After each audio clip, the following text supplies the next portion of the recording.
All right, welcome to episode 45 of Seize the Moment podcast. And today we have a very special guest. His name is Hiram Crespo.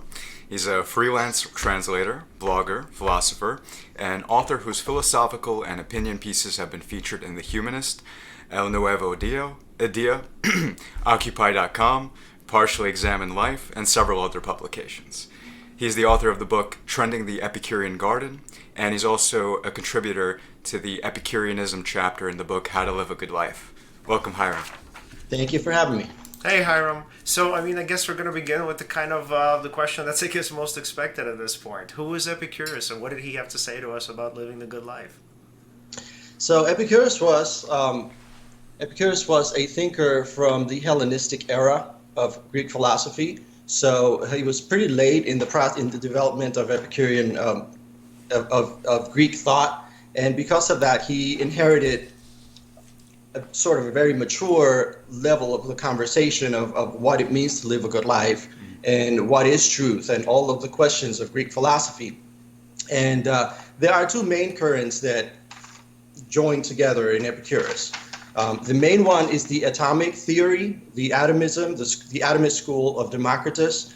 Democritus basically argued that there's a point beyond which things cannot be cut into smaller particles, and the word atom itself means indivisible. So the idea is that things are made of particles. So based on that, they developed a full cosmology with no supernatural claims whatsoever. So it is the precursor of modern physics, and it's a very early version of it. Obviously, we have a very much more sophisticated version of the theory of the atom and just the concept of physics today. But those were the first conversations in ancient Greece. So he inherited that line of thinking. The other current that came together in the mind of Epicurus and that he made into a coherent whole together with the atomism is the pleasure ethics. So it's this idea that pleasure is the thing that makes life worth living, and that nature equips you with the pleasure and aversion, pleasure and pain faculty to help you decide what is choice worthy and what is avoidance worthy, and so for its own sake. So those are the Cyrenaics. The Cyrenaic school developed in a Greek colony in North Africa, and they were speculating about pleasure as a source of ethics and morality, and those were the early conversations, and then it evolved. And by the time Epicurus came around, those conversations have been happening for a long time. So he developed a very mature dialogue about these questions, and he wove it all together into a very coherent conversation. And so that's Epicurean philosophy. And from reading your chapter, it was very interesting, actually, your intro to Epicureanism. Could you tell us a little bit about why it appeals to you personally? Well, my personal history has to do with growing up in the Catholic culture, in Catholic religion. And growing up, I remember that faith was important. So the idea that you believe in things where there's no evidence. Initially, you're very innocent. As a child, you don't have the skills to develop critical thinking and to question the things that you're told. And it's scary to question the things that you're told, frankly. So growing up, I just took what I was given, but then as I was growing up, the beliefs that I was told to believe in were, insulting to my intelligence and to my dignity, and I just had more and more questions. So if you read the letter to Herodotus, for instance, that Epicurus wrote, he respects the intelligence of his student. He's always saying, based on these observations, we can come to that conclusion. So it's very empirical. It's based on the study of nature.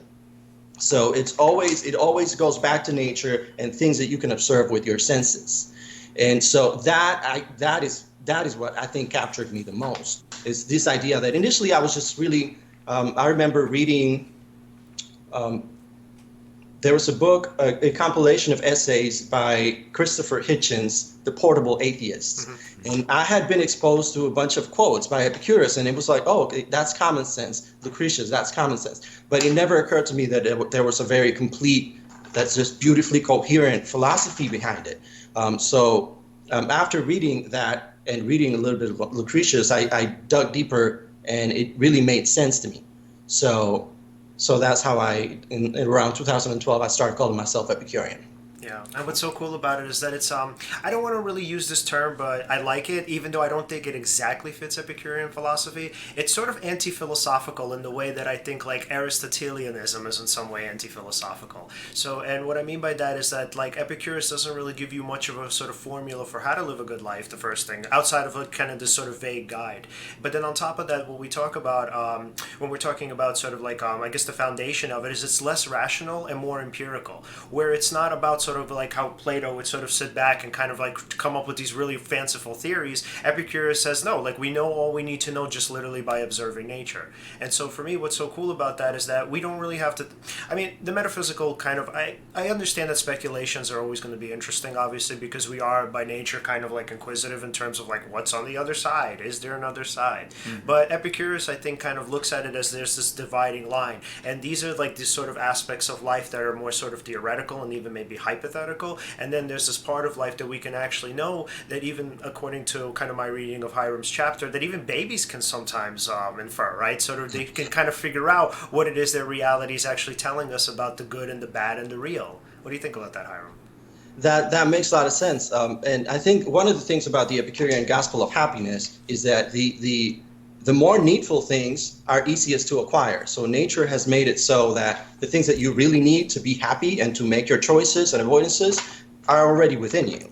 And that the things that are difficult to acquire are needless and empty and vain. So even in your own body, you can see it's always self-evident, the things that Epicurus is saying. And you can't say the same thing about other, like for instance, I grew up Christian and I was told that you're born with original sin. Right. And when I see a baby, it's difficult for me to conceive that that baby has committed crimes of any kind, or that he even has the capacity or the way that he can even think of commit a crime. But when I see a baby, I do see the baby seeking pleasure and shunning pain. Right? I see that in kittens. I see that in puppies. So it's very self-evident to me from the beginning all the way to the end. So Epicurean philosophy just really makes sense to me. I read somewhere in the chapter, and please correct me if I'm wrong, I probably misunderstood. Is reason divorced from nature? Or as I read in the chapter, it's like reason's not considered natural or as natural as your senses? No, what it is I think I was referring to the canon at that point. Yeah. So the canon in Epicurean philosophy, the canon is the standard that nature sets for truth, the standard of truth. So it's basically nature equipped you with a set of faculties that you use to apprehend reality. So you have your eyes, your ears, your nose, your taste, you can touch things, and this is your direct connection with reality, right? Mm-hmm. So that nature gave you. This is not an arbitrary thing that some philosopher came up with, but we're just really looking at nature. The pleasure and aversion faculty is another faculty by which you can apprehend nature, and you can directly and immediately, with no mediation, you can tell things about nature. So the canon does not include reason. Reason comes to the aid of your pleasure, aversion, your eyes, your ears, and helps to make sense of all of that. And if there's a contradiction or something that doesn't make a lot of sense, then reason can come to the aid of that. But reason is not a direct contact with reality. That's what Epicurus was saying. So reason is not included in the set of faculties that are within the canon because those faculties are pre-rational, right? Okay. It's just raw data that you're getting from nature, and then you take that data and you make sense of that, and that's the job of the philosopher. But the data has to be pre-rational. It cannot, because when you reason, that's when you make the mistakes. That's when you miscalculate, right? So that's what Epicurus was saying about that. Yeah, it's interesting because, right, it's our reason is like a double-edged sword, right? Once we have a certain feeling, we may even backwards rationalize what it is that feeling means. But if we pay attention to the feeling itself, it's pre-rational. Mm-hmm. Therefore, that's where the you could say essential truth is, as I understand it. Yeah, it's interesting. Yeah, so I think the way you're kind of conceiving it as the way we sort of take in from our senses, right, that is the truth itself, and it's kind of up to us how we interpret it. So it's like the truth is the truth, right? Our interpretations might not actually be indicative of the truth. Okay, right, yeah, that's what I thought. Yeah. And Epicureans are part of the lineage of the laughing philosophers. This is a thing, and one of the things that you observe is has to do with how we're sort of cynical towards reason. Like reason, like people, we say we're reasoning animals, and we think of that as very dignified. But when you look at human behavior, very frequently reason comes to the aid of all the passions, and sometimes the least noble passions, right? Like you can rationalize anything, really. So there's this distrust of reason, and there's this distrust of the idea that reason is the thing that dignifies humans, right? We fully accept us as very complex animals with very different drives that are all competing for attention and for control of the human body, and reason is just one of those forces of nature inside the human animal. Right, and it kind of seems like they would have been, I mean, I'm not sure, but I can guess that they were against sort of sophistry and kind of elaborate, right, so elaborate kind of theoretical frameworks that make a ton of sense but aren't really based on reality. Yeah, Epicurus has one of the scrolls that survived the eruption of Mount Vesuvius is called Against the Use of Empty Words. So he was very much against just wordplay. You know, many philosophers were doing this in his day. So he sometimes cites specific examples of instances where, you know, they're just throwing around a paradox that makes no sense, and that, you know, it's just this endless, pointless speculation that doesn't happen in Epicurean philosophy. You know, it's always, you know, the investigation is always referred to nature, and you just try to, there are many things, and this is one of the controversies in Epicurean philosophy: to what extent can you infer something from evidence that is not evident, right? So to what extent can I say, based on what I can see, things that are not evident about me, so about whatever is evident to my senses? So that's one of the the places where we speculate in Epicurean philosophy, but you know, it always refers back to nature. Nature is always the ultimate authority. And so, Hiram, what would you, as an Epicurean, tell people when I'm sure you guys obviously get this sort of misconception a lot, when people say, well, why would I want to have a moral kind of framework that's fully just based on pleasure? How is that a life that's worth living? Well, one of the things that we would say is that pleasure is not arbitrary, that it is that nature gave you that faculty. And another thing that I would say is that nature, that pleasure and aversion can be used by everyone. So like you were saying, a child, an old person, a man, a woman, you don't need a priest, you don't need mediators, you don't need any type of arbitrary authority. Everyone is equipped with the pleasure aversion faculty. Not everyone is equipped with the ability to have a PhD in philosophy or the time or the desire to do that. A farmer can use these faculties. Everyone can use these faculties. So pleasure allows all sentient beings to be able to be moral agents. And but you also have to study philosophy to some extent, I think, to make life worth living. Otherwise, instant gratification is not Epicureanism, right? Right. Oh, can you tell us about that? So what is the hedonic calculus, and how does that factor into Epicurean philosophy and morality? So I think it was the Cyrenaics who first came up with this idea that there's an arithmetics too, there's a mathematics of pleasure, that you, in your choices and avoidances, you want to compare how much pleasure versus how much pain am I likely to get from this choice or this avoidance or rejection?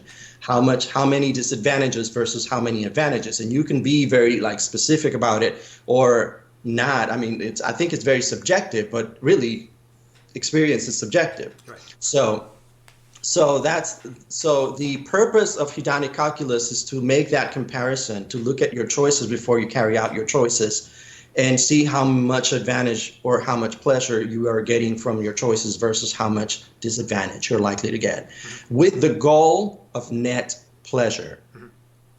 So Epicurus says in the letter to Menicius, which is the summary of the ethics of Epicurean philosophy, he says that pleasure is the alpha and omega, that it is our first inborn good, that when babies are born, like I said, they experience pleasure, they shun pain.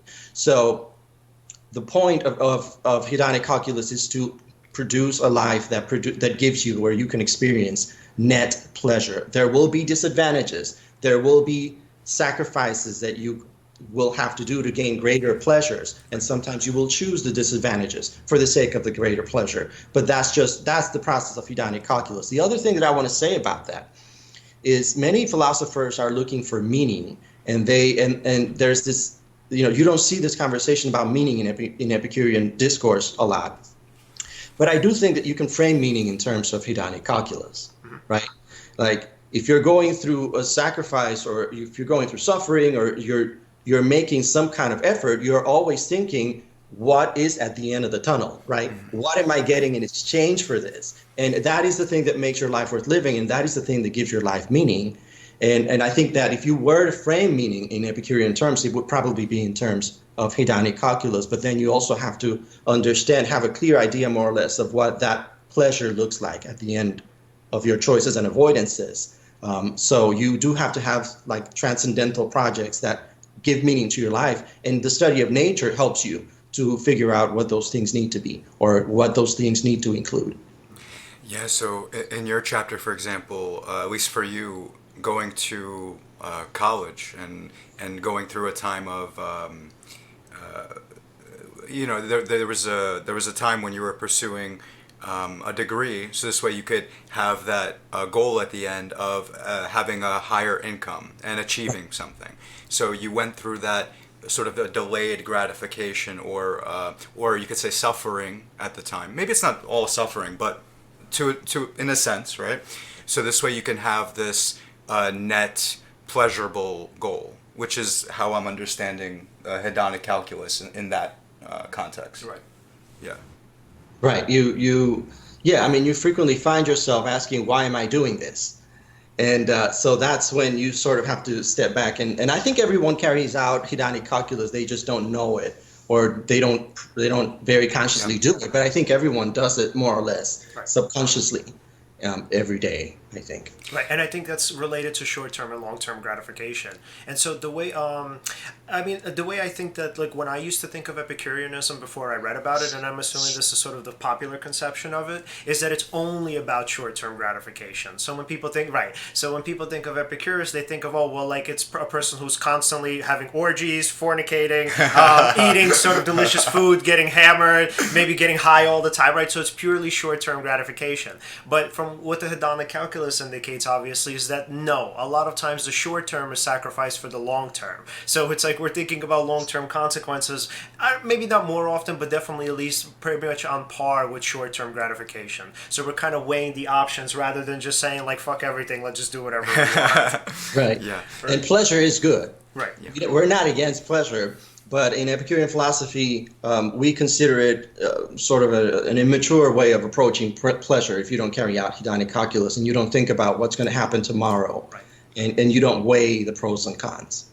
Yeah, I love your example about having a beer, right?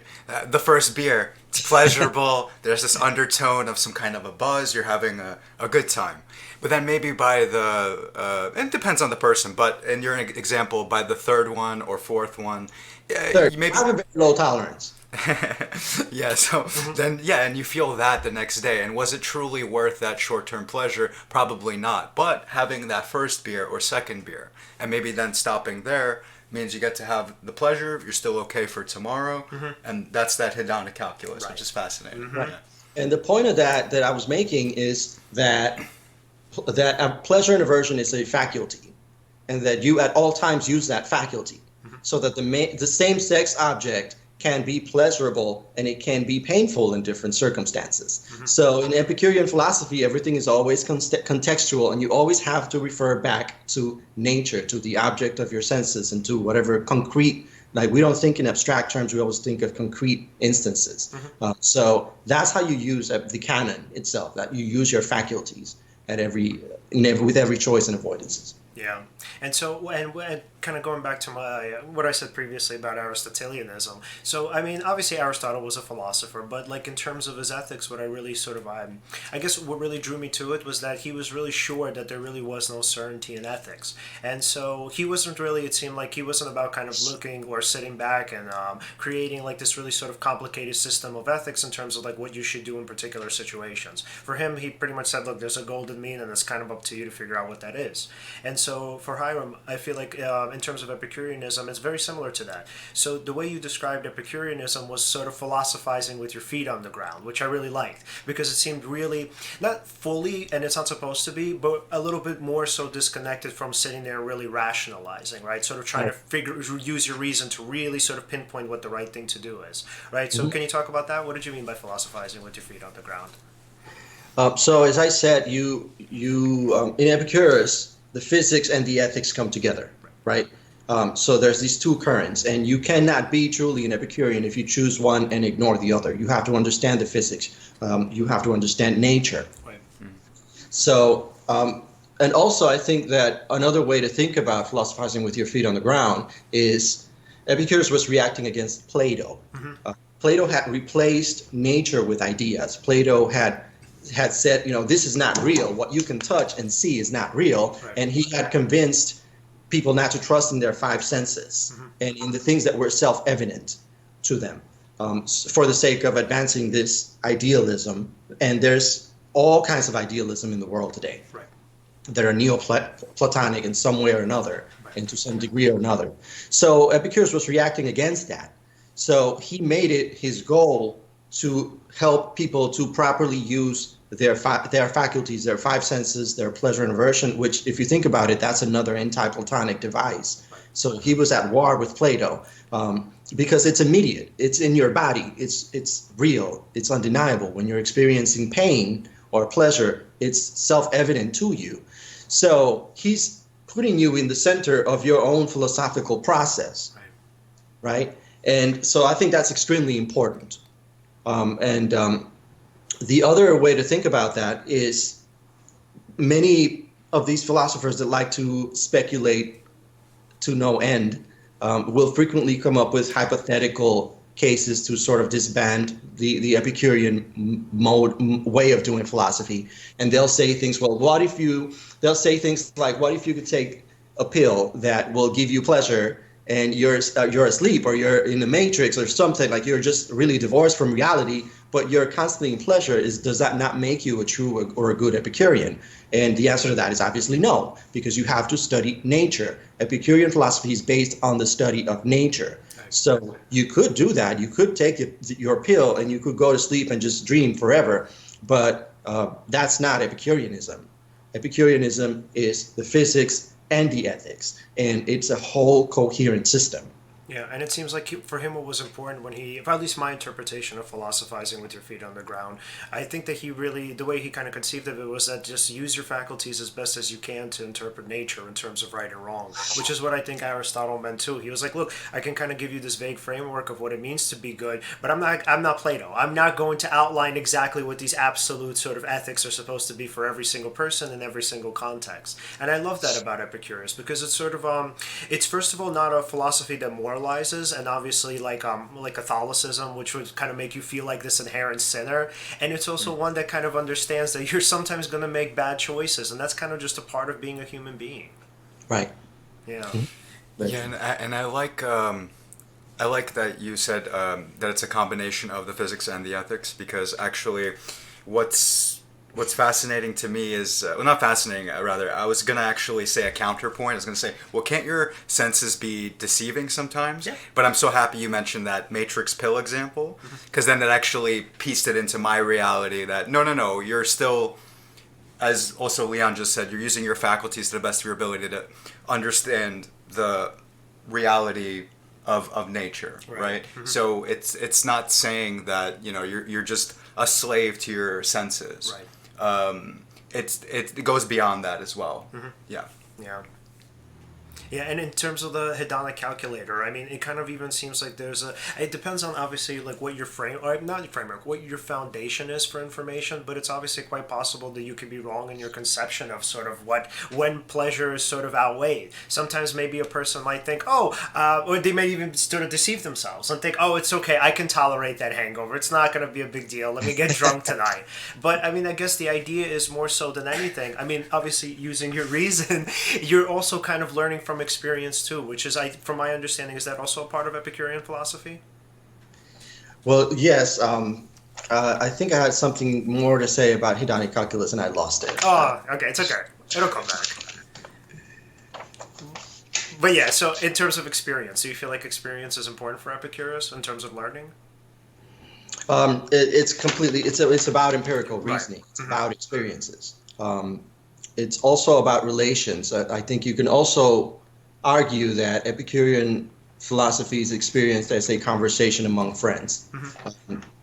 So a lot of the sources, a lot of the writings are really the conclusions of a long stream of conversations, some of which go back to Democritus and to the Cyrenaics, to the previous schools that, like I told you, there were two sort of rivers that joined together in the Epicurean stream.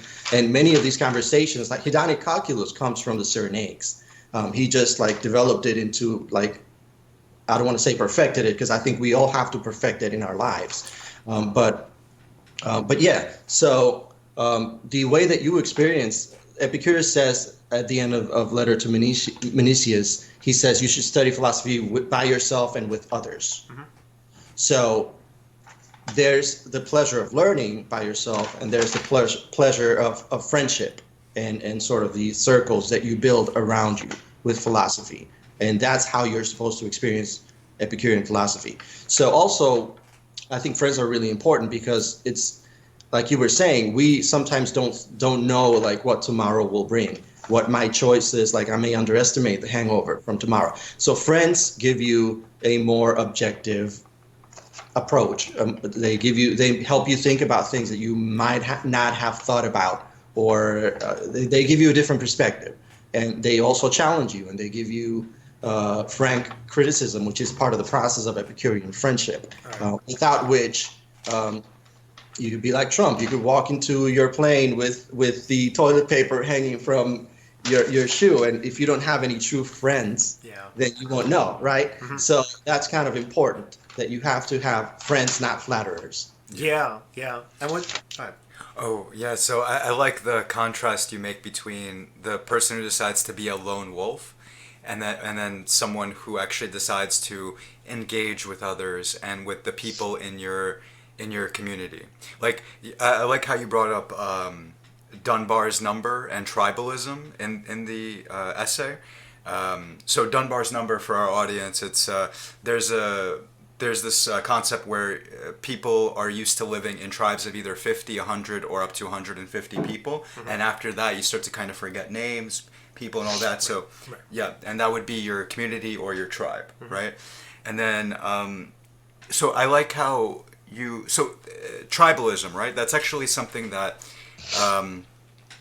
I learned about actually in the past few years. I mean, I've known about tribalism, but I've gotten more deep into it, and I see that there are issues with tribalism where it's our community versus your community, your beliefs versus mine, or we'll just find ways to make ourselves different from each other and all that.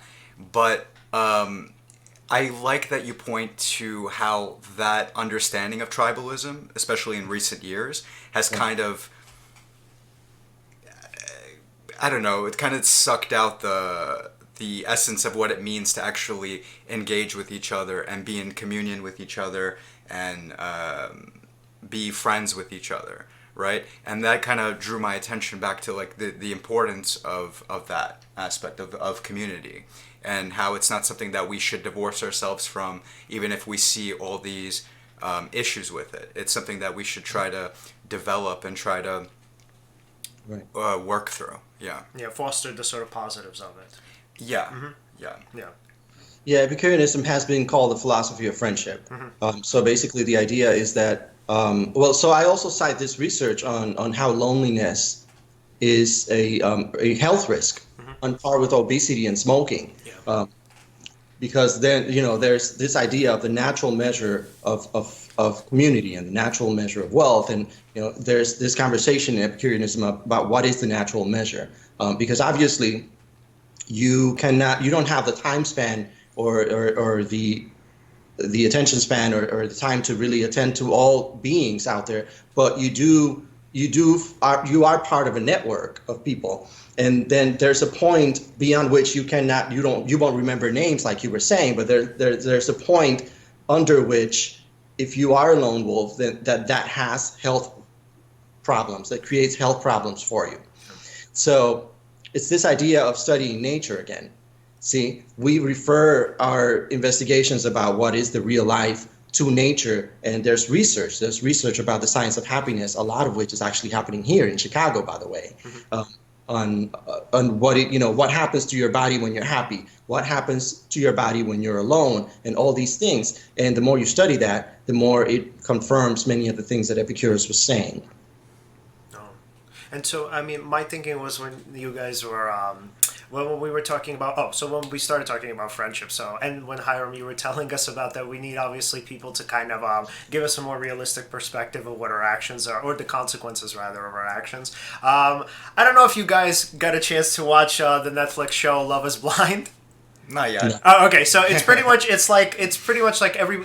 Okay, so I don't want to give too many details about it, but so in the kind of show there was this couple. So it was Mark and Jessica, and so Mark was like this really like kind of sort of bright-eyed like naive dude, and he was like really young, and he fell in love with this woman who was not much, but maybe I don't know, let's say 8 years I think older than he was, and so his friends and like the people on the show were trying to tell him like, hey, look, she's really not that interested in you, and he just couldn't hear it. Like it was so difficult for him to even tolerate that, so he would constantly kind of reassure himself that she actually was. And so of course the ending was kind of like, I don't want to spoil it, but I mean I'm sure you guys can kind of figure it out. So what I was thinking about was like the times in my life where like my kind of friends were telling me like, hey, this thing that you're doing right now, it's actually going to literally lead to some bad consequences. So even though in the short term it's making you happy to think this way and to behave this way, actually in the long run you're going to be hurt.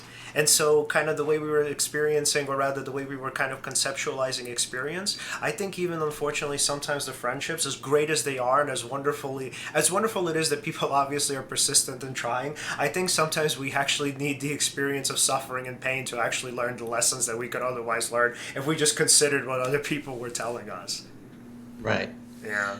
But it is good to have friends that have a commitment with your happiness and with your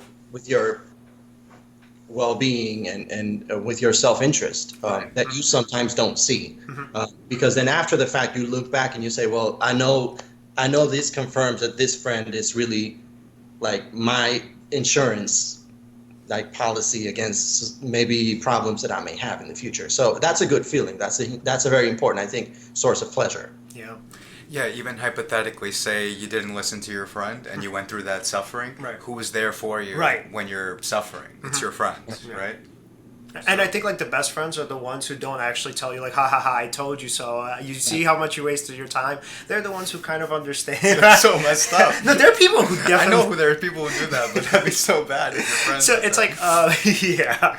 So my thinking is like, even though like obviously a person is, first of all, I mean, I guess the best friends are the ones who can empathize and can understand how difficult, like let's say with Mark, like you can tell it would have caused him a lot of pain to even just consider the fact that she really wasn't as into him as he wanted her to be. So I guess for the friends who would stick by him, they would kind of get that like it's not that he was being stupid. It's just that for him, in terms of pleasure and pain, the pain was too significant to tolerate. So in the short term, he thought and this is, I'm assuming, an unconscious process. Obviously, this is not something that he's just like, yeah, let me convince myself that she loves me.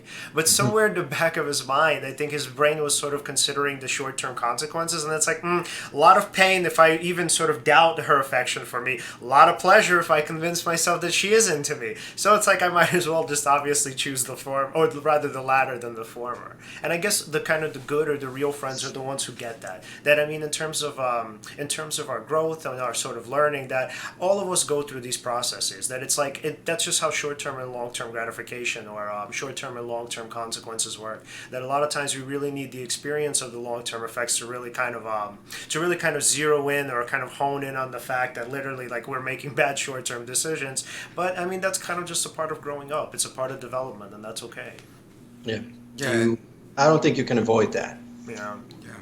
And those experiences, right? They develop your ability to distinguish in those kinds of situations in the future, right? Your discernment is developed. Yeah. So, for example, then you would know better how to judge, you know, pleasure, pain. You know, whether you're going to move towards pleasure or away from pain, based on your experiences. Yes. So it's not all just like something that's decided in the moment. There's also this development that goes on, which increases your ability to kind of discern how to deal with those situations. Right. Mm-hmm. Yeah. Mm-hmm.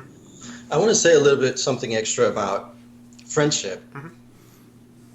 If you study the wisdom traditions of many cultures throughout the world, in almost every one of them, or I want to say every one of them, you will find advice. Like the wisdom traditions are the ones where the elders and the people with more experience are using storylines or poetry or whatever to pass down wisdom, and a lot of times that comes within the context of, you know, this is where people go when they have existential crisis or questions or just issues, or they're growing up and they're learning, and they go to the elders and they learn. And in every wisdom tradition you will find the issue of discerning true friends versus false friends. And it's very obvious to me, having read everything that I've read, that this is one of the essential questions in every wisdom tradition, that people are always confused and disappointed because they chose a false friend, or because they don't know who their true friends are. They think the flatterers are friends, and they surround themselves with flatterers, and they think they're friends, and they're not. And it takes a crisis, it takes something like that to really help you to understand who is your true friend and who isn't. And that's a universal experience. And that's why you see it in every culture, that there will be, you know, so like, for instance, in the Havama, which is from the Norse tradition, they give concrete pieces of advice to help people understand who is your true friend and who isn't. So things like, well, if someone is complaining about coming out of their way and going a long distance to come and see you, then that's not a true friend. If they're happy to come and see you in spite of the distance, that's a true friend. And it just gives a bunch of different, very concrete pieces of advice to help you discern true friends from false friends. So that's extremely important. And you know that that's important because you see it time and time and time again. In the Ramayana, in the Hindu epic, it all sets off with just listening to the gossip of the wrong woman who was in your court as a king. And then you just let that snowball into this huge mess that was completely unnecessary because of gossip, because you couldn't tell who was your true friend and who wasn't. So that's almost a universal concern that I've always seen. So in Epicureanism, you have this space where these questions are addressed very systematically, and almost like it's part of the culture. We're a philosophy of friendship. And there's a French intellectual. His name is Michel Onfray. He's a modern Epicurean. He coined the word eumetry, which I think means a good measure. Good measure. And he translates that. He coined this word. He says that it means just sort of the healthy distance that you need to keep with each person, that you have to sort of, with each person it's different, but you want to keep there's this logic of concentric circles around you, that you have your intimate friends that you really definitely know, that you trust, and you need to know who those are. And then you have that bigger circle around you, and the bigger circle, and then you have the people that are outside of your circles that you do not trust, and you need to know who those are also. And so that you know, this is how we philosophize in Epicurean philosophy. We look at concentric circles and we think in those terms. That's so interesting. And I was thinking, so like Hiram, I'm a psychotherapist. So in our field, the kind of misconception a lot of times is that, like, when, let's say, people, I don't know, kind of abruptly leave therapy or they discontinue treatment, most of the time people think, oh, well, it's because the therapist is like too harsh, or they're unempathic, or they're not sympathetic enough. So that's actually a misconception. So it's the opposite. So people usually, for the most part, leave therapy because therapists are actually too nice. And so the biggest criticism that I've gotten from other people about, like, prior, you know, kind of stints that they've had in in treatment, is that the therapists were actually dishonest. Not, I don't want to say dishonest, but they weren't fully forthcoming with their thoughts. So when a person would come in with some sort of issue and it was kind of clear to them that they were in some way in the wrong, the therapist would just kind of like, try to coddle them and sort of soothe them and say, no, it's okay. This is all sort of understandable. So a lot of times when people just like, when they're looking for friends, when they're looking for a therapist, they're actually looking for somebody to be honest with them, because I mean the point of therapy is growth. So when they kind of get a therapist who just kind of tells them that, oh, they're okay and everything is okay, they kind of get that therapist is more so looking for kind of a paycheck than they are in terms of or they are looking to kind of help them grow, or to looking to help them kind of become better or more mature people. With therapists, I've always noticed that there's almost a need to say you're okay, because you have to earn the trust and you have to create a safe space where whatever is going on, you have to be able to voice it as a patient. So I'm sure that's difficult to navigate for you. I was an advisor for LGBT youth many years ago, but I never really got to hear I didn't get to hear too many secrets. I dealt with a lot of homeless youth, and I dealt with a lot of existential crisis of that sort, because it's the LGBT community, and that's part of the demographics. But I never found myself in a situation where I had to sort of give frank criticism in that way. So so it would be so the founder of dialectical behavioral therapy, her name is Marsha Lenahan. The way she kind of conceptualized it was that there has to be a balance. So there has to be a balance between acceptance and understanding, and obviously seeing why you are the way you are, or why you're making the decisions that you're making, but balancing that obviously with responsibility and the need to change, because obviously the choices are detrimental to you and likely to other people around you. So what pretty much the complaints that my clients were telling me was that it's more so on the acceptance side, where it's like the person was saying no, I understand why you're like this, but they weren't really saying here's why you also need to change. It's not okay that you continue being this way. So it seems like I guess it's a struggle, I guess, for all of us in friendships and therapy and teaching, whatever, that we kind of have to find a way to balance obviously criticism with empathy. And I mean, I can imagine that that's a struggle for all of us to some extent. With friendship, there's a porous boundary between friendship and therapy. I think we all have to be therapists for our friends at some point or another, and ideally you want to have friends that have there are friends that you have because they're fun and they're fun to be around and they're clowns, and I think every community needs that. But then there are friends that you need because of their maturity, because they've been there and they've done that, and they can warn you and they can sort of give you advice, and if you know what's good for you, you'll listen. And so what would Epicurus have had, I guess, to say about those concentric circles? But I'm assuming the idea came obviously much after him. So, No, there's 40 principal doctrines, and there's other letters and things that he wrote. Principal Doctrine 39 specifically deals with this idea that ideally you want to make everyone your friend, right? But obviously that's impossible, right?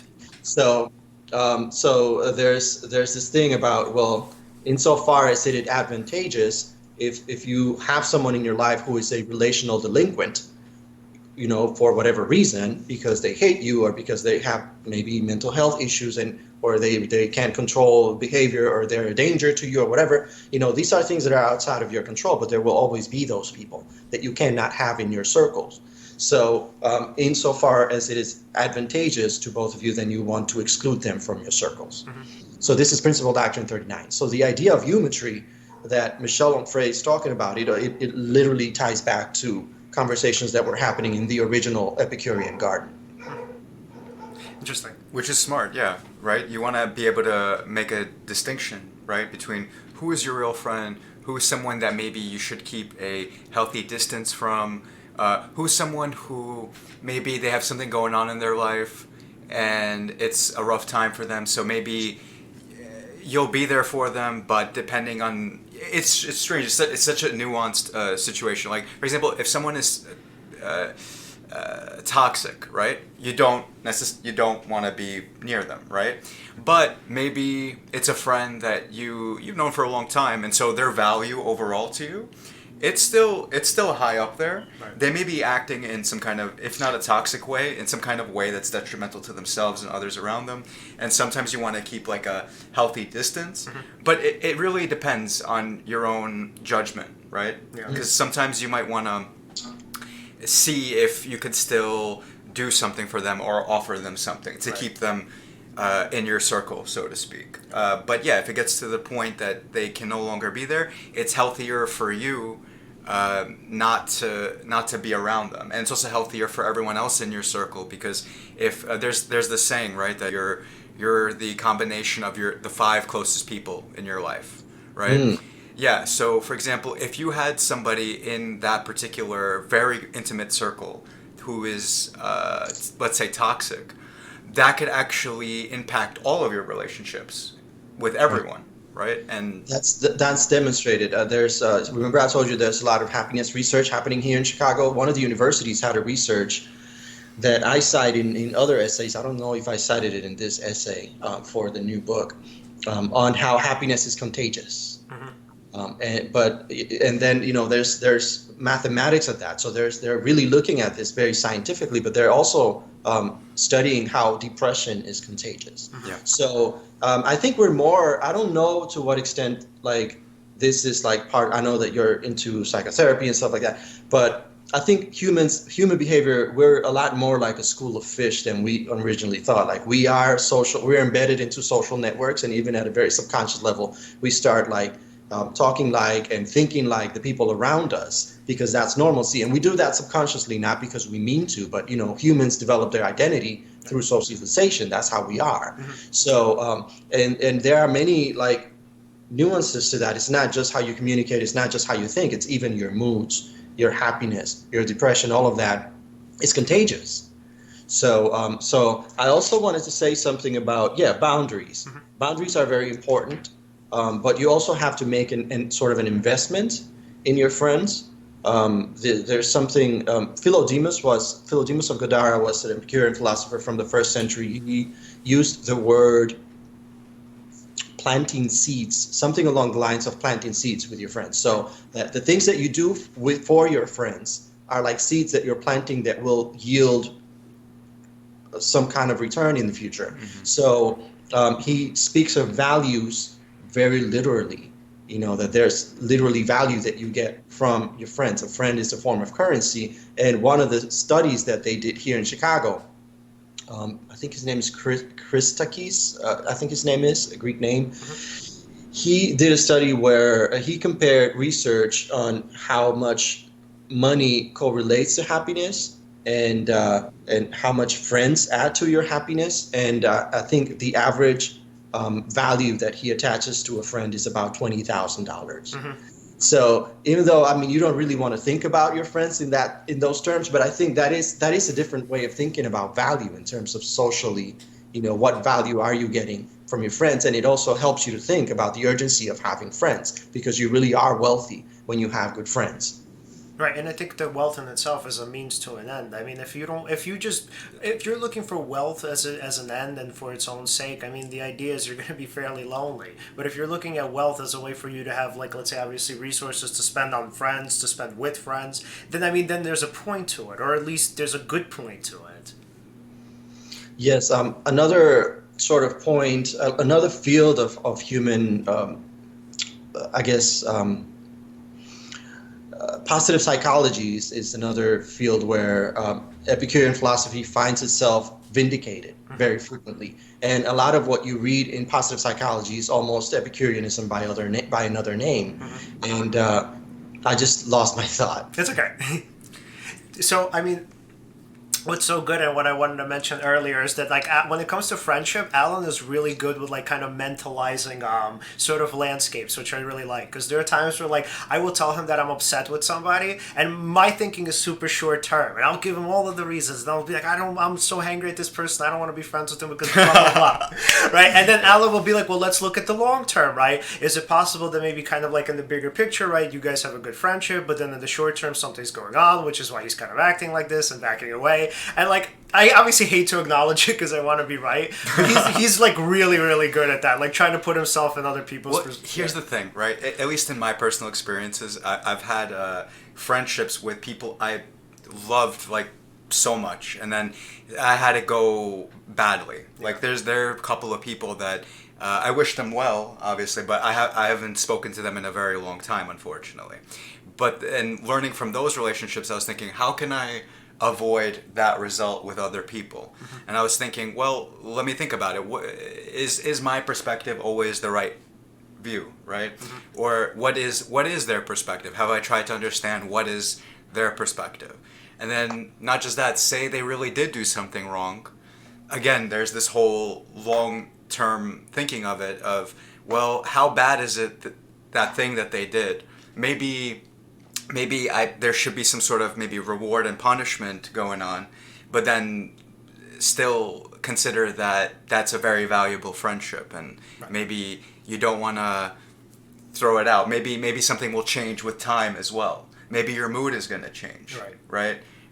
Because again, we rationalize based on our moods. Right. And so yeah, and maybe even a conversation would help, because it's like if you have this long-term pattern of virtually good relations, right, then obviously it would make, I guess, more sense to be like, hey, you did this thing that was really shitty, what was going on? Yeah, what was going on? Yeah. Like, what were you have friends who have been there for many, many years, then you look back at things that happened 20 years ago and they seem very petty. So... Yeah. There's that as well. There's that as well, right? So it goes back to being able to distinguish between, where are they at, and then also versus the short term versus the long term, right? You don't want to. I don't know. I just it's nice to think about what the other person is maybe feeling, or I like to think of it this way, right? We all tend to, if we get attached to a certain perspective. I mean, if I think I'm right, I mean, probably the other person thinks that they're correct as well. And what's their reasoning for why they think that? Because their strength of their certainty is probably, it's probably not the same as mine, but let's assume it's the same as mine. Why is it the same as mine? And then maybe there's an answer where it's like something in the middle, or, something like that. Yeah. Yes. The point that I was going to that I lost, and it just came back to me. I was talking about positive psychology, and one of the things that I was going to say about that is that people draw their happiness not from things but from relations and experiences. There's an excellent TED speech by the author of Stumbling Upon Happiness. I don't remember his name now, but I can pull it up. It's like a 19 minute speech, TED speech on Facebook that I saw. And when you listen to it, it's almost like listening to Epicurean ethics. He just uses different words for what he's saying.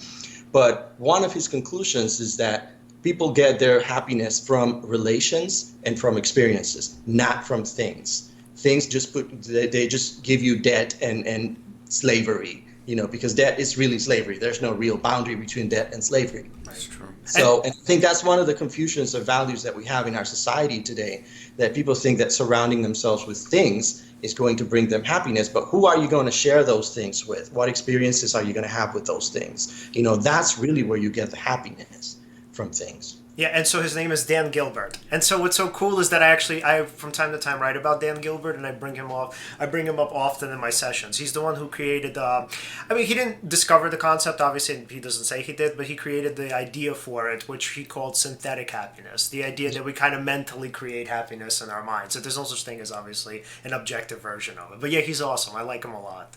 Yep. Yeah, so if you guys don't mind, I kind of want to shift the conversation back to pleasure, if that's okay. Please. Okay, so so Hiram, my kind of thinking of Epicureanism, and I think I guess a lot of times it's a lot of times misinterpreted as pleasure in the sense of being selfish, right? A lot of times when people think of Epicureanism, they think of everybody kind of being sort of individually selfish in the sense of we're only looking for our own pleasure, right? So how is it that we can kind of build a society in that that kind of framework or on that foundation.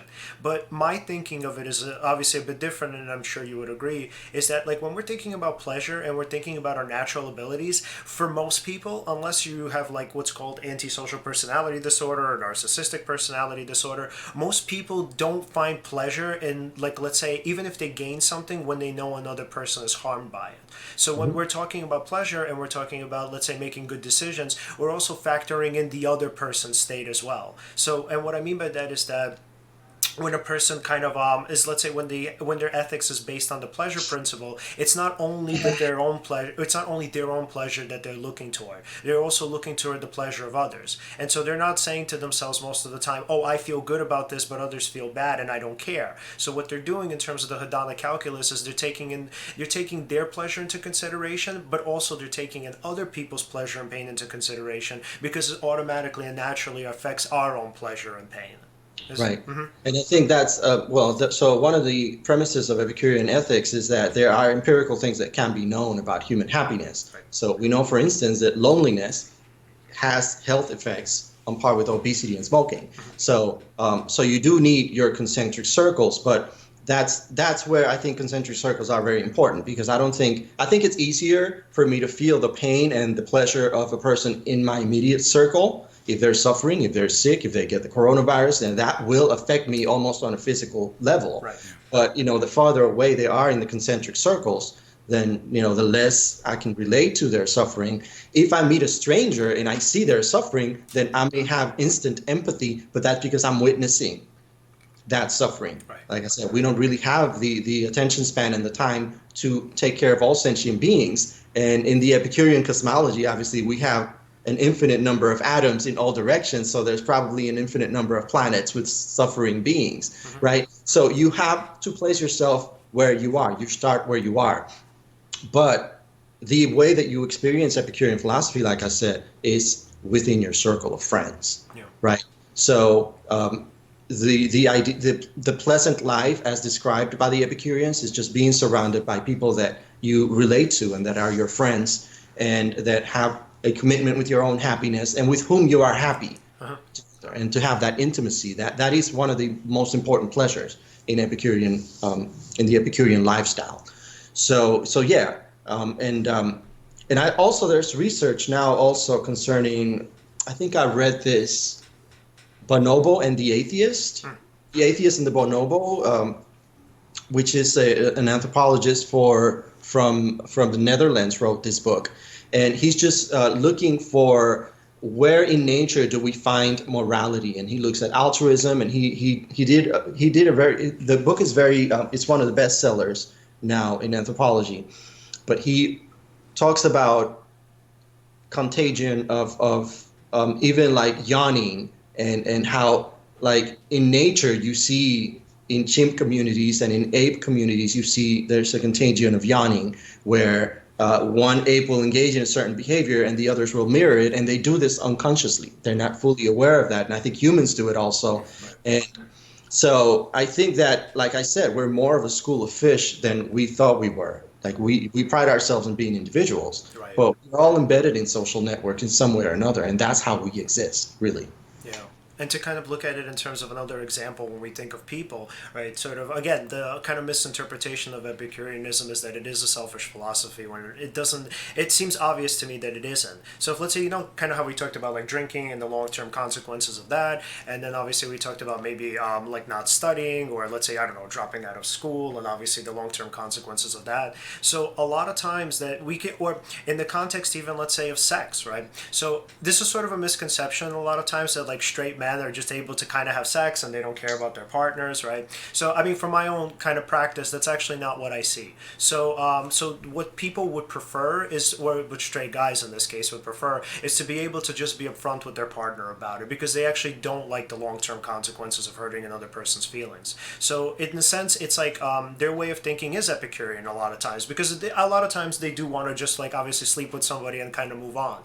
But also in the kind of long term, they a lot of times don't do it because because they're afraid of hurting, let's say, the other person's feelings, right? Whether whoever it is, right? Whomever, you know, the prospective partner is. So the way they, a lot of times, like with some of my straight male patients, the way they kind of see it is that, like, I don't even want to sort of bring it up sometimes because I'm afraid of hurting the other person's feelings. And that's, I think, very Epicurean, because the idea is that even though I'm in the short term going to gain pleasure, in the long term, if I somehow deceive this person, or if they expect something that I'm not even really aware of, right, but I can kind of get the hint at, then if I kind of hurt them in the long term, and obviously it's, you know, pretty obvious to me, then the pain of that is not worth the short-term pleasure in the moment. So I think in terms of the kind of Epicurean system is that, I don't know if always, but I think most of the time, the system considers the other person's perspective. That it's not about short-term, you know, sort of selfish gains. It's more so about the bigger picture.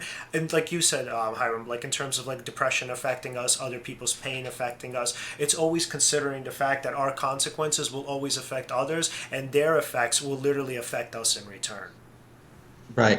And I think initially when you meet people, a mutual advantage, there's frequent references to mutual advantage in the principal doctrines. And I think that's sort of what binds people together initially, but then as trust builds, as you spend more time with the person and there's more of a connection, then that changes. And I think there's a shift, and there's different, you know, more expectations and more of an investment in the other person. So I think relations also change as they mature. Yep. Yeah. And so I guess one of our final questions is going to be, according to Epicurus, how should a philosopher live? And can the view itself be applied to society at large? Like in terms of, let's say, a universal basic income, as you mentioned in your book. You know, we have to experiment with that, and no one, I think, has answers about what we're going to do. I think automation of labor is an interesting paradigm. Mm-hmm.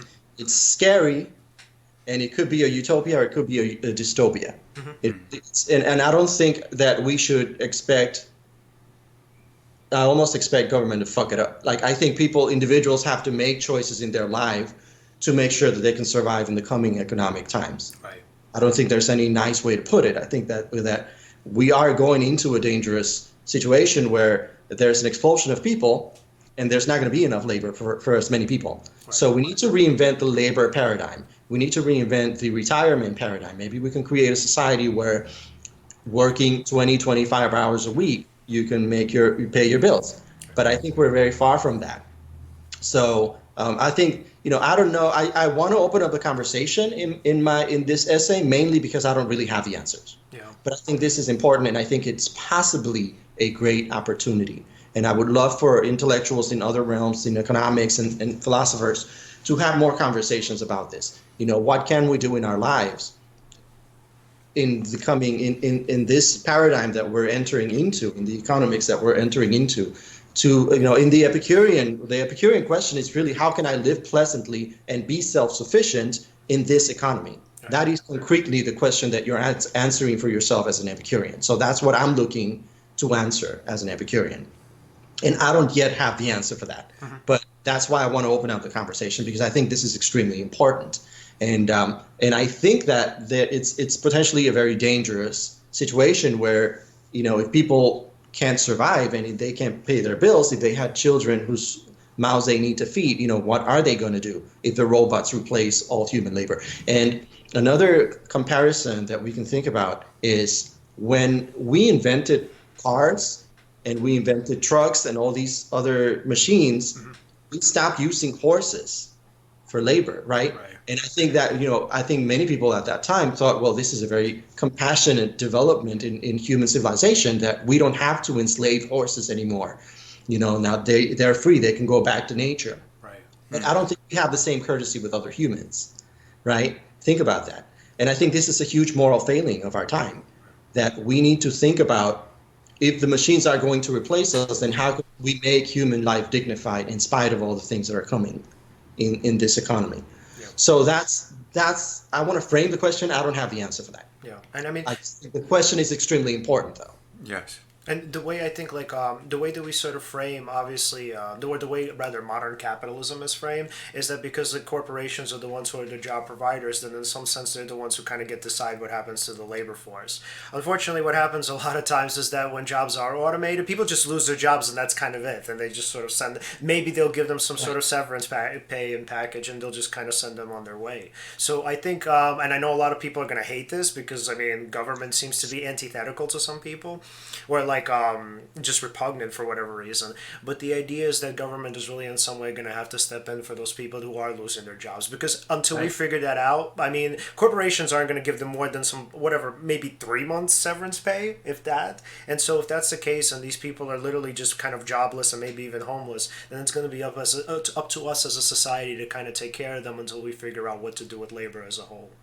Right. Corporations will give you a short-term solution. So if they get really, like I experienced in 2008 when the banking, the banking part of the economy collapsed. I was working for the banks when Bank of America took over LaSalle Bank. I was one of those people that was in the call center, and that was my second layoff from the banking industry.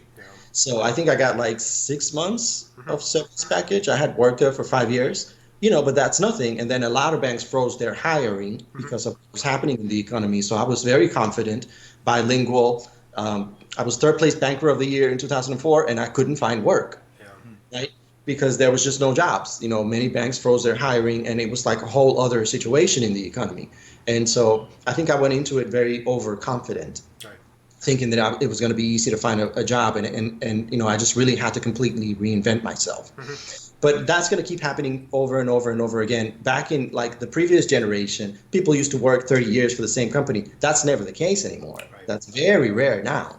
So I think these are scary times for that we're going into, because there's going to be many, many more people in the world and less jobs available for them. And many of those jobs, like you used to be able to make a good amount of money as a trucker. Now there's self-driving trucks. You didn't need a bachelor or a PhD or a master's or anything. Anyone could just do that job. But now, like, people who are not maybe the most educated cannot get those jobs anymore. That's thousands of jobs that are going. So we really have to think about that, the intellectuals of our generation. Yeah, and it's so interesting because there are like so many people who will say, oh, well, I mean, corporations don't owe it to anybody to provide work.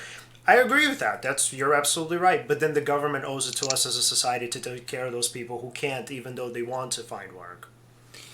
Yeah, and then there's even in the short term, even right now with the current economic situation, right? I mean, for example, if airlines aren't bailed out, a lot of airline workers, a lot of staff they're gonna be laid off. What do we do about those people, right? Then there are other, for example, in New York City, all businesses that are not considered essential have been closed. But then all those people who have small businesses, for example, my father happens to be one of the owners of a small business. Now that it's closed down, he can't take care of the people who are working under him. Also, we don't know how long this is going to last, but say it's at least a few months, and I hear projections of even longer, but let's say it's just a few. That's 3 months of income. And then also, and then those people who are now looking for a job, I mean, maybe, I know Amazon is hiring right now, because they all of a sudden there's this huge demand for more workers, sure.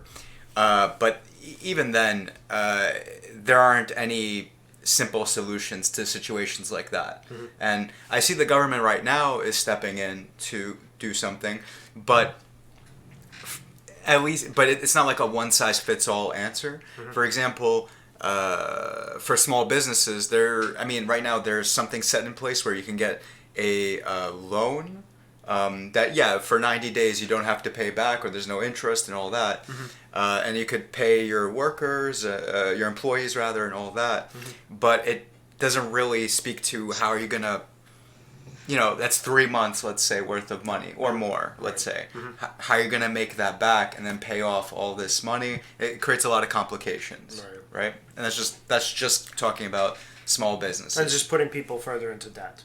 Yeah, and there's other situations that this current economic situation has created, but that's just one, for example. So, yeah. And it's very short term what we're doing. But I think everyone has to come up with long term, like sort of existential plans for their self sufficiency. Epicurus specifically forbids begging. So you never had a culture like the Cynics, for instance, or like the Buddhists, where they had the monks and they are forbidden from working and they just get alms and they eat whatever people give them. That never happened in Epicureanism. So there's a component of Epicurean philosophy that is about economics. Microeconomics is really how do you manage your business and how do you get self-sufficient. But obviously the conversations that they were having 2,000 years ago, some of it transfers, like ownership of property and getting rental income was mentioned in one of the scrolls that survived the eruption of Mount Vesuvius. So there are things that you can still do to become self-sufficient today, but almost all the things that you can do to become self-sufficient are long-term strategies that I think you should weave into your hedonic calculus and make them the things that give your life meaning, sort of, and your transcendental sort of projects that for your life.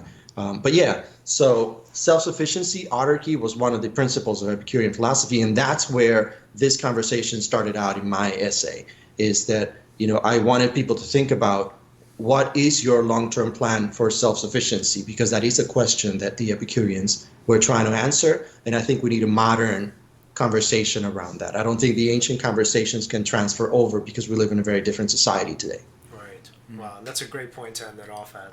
Oh, well, actually, I did have a question. Sure, go ahead. If there was, let's say, and you may have said it already, so don't mind but if there was a message you wanted to impart or some concept that you wanted everyone to understand or know more about, like at least in the mainstream, like to a mass audience, what's something that you wish everyone knew or knew more about? For Epicurean philosophy, I would say the core concept of Epicurean philosophy is that you get one life. You don't get a second chance. So it gives you, I think, an urgency to live. And I think one of these sayings, Vatican saying 14, I think, Epicurus says, do not postpone your happiness. Because you only get one life. So you didn't exist before you were born, and you're not going to exist after you're dead. So there's this time, and this is the time that matters. So make it worth living. And don't postpone your happiness. Just be happy here now. And learn how to be happy here now. Obviously, everyone has a different learning curve, but that's your existential task, to make your life worth living and to be happy here now and not postpone your happiness. Right. I love that. All right, Alan, final questions before we go, man? Oh, right. If we wanted to follow your work, how could we find it online? So I'm the founder of societyofepicurus.com. So the point of that is I'm trying to make sure that there's continuity in Epicurean philosophy and trying to help Epicurean intellectuals of our day to defend these ideas in the public forum. So societyofepicurus.com is the main place where you'll find me. I have a blog, The Autarkist. I can send you the links later, and you can absolutely. add the description of the video. And that's the main. I have other platforms and I write in Spanish and there's other things going on, but those are the main places where you'll find me. We also have a Facebook group, Garden of Epicurus. Okay, cool. So I can also give you that link and you can share it with and Twitter? HC LaSalle and Society Epicurus. I'll also send you the links. Okay, cool. All right, Hiram. Any final thoughts before we go, man? This was such a great episode. No, thank you for having me. Thank you so much for coming on, man. See ya. All right, man. Talk soon. Wow. Yeah. That Right? was cool. That was a really fun episode. All right, so before we just want to do a quick ad, obviously before we wrap up. So, are you stressed that you can't leave the house to keep up with routine? Fighting with chronic conditions such as diabetes and hypertension? Having trouble coming up with healthy ways to feed the family, or simply need that support system set up to make your goals a reality? So, Vera with Verified Nutrition offers a free 15-minute consultation on her website at Verified. That's VERAFIED Nutrition NUTRITION.com. And you can read more about her individual journey and experiences. You can send her a message, check out her blog page and services that she offers, and make the choice to get verified. Cool. I'm going to check that out. All right. And if you guys want to follow us at Seize the Moment Podcast on Facebook and Instagram, and at Seize_podcast on Twitter. Like and subscribe. Hit the bell. Find us on O4L. Yeah, so at the O4L Online Network, at O4LOnlinenetwork.com, and you can find us under the show section at Seize the Moment Podcast. And new thing, we just added a Patreon, which we're going to include a link to at the bottom of our description. If you would like to contribute, if you'd like to support us in any way, we can improve the quality of the show. Why not? Make a little money off of offering value. Yeah. That'd be great. So, again, the link will be at the bottom of the description. And thank you guys very much. See you guys next week.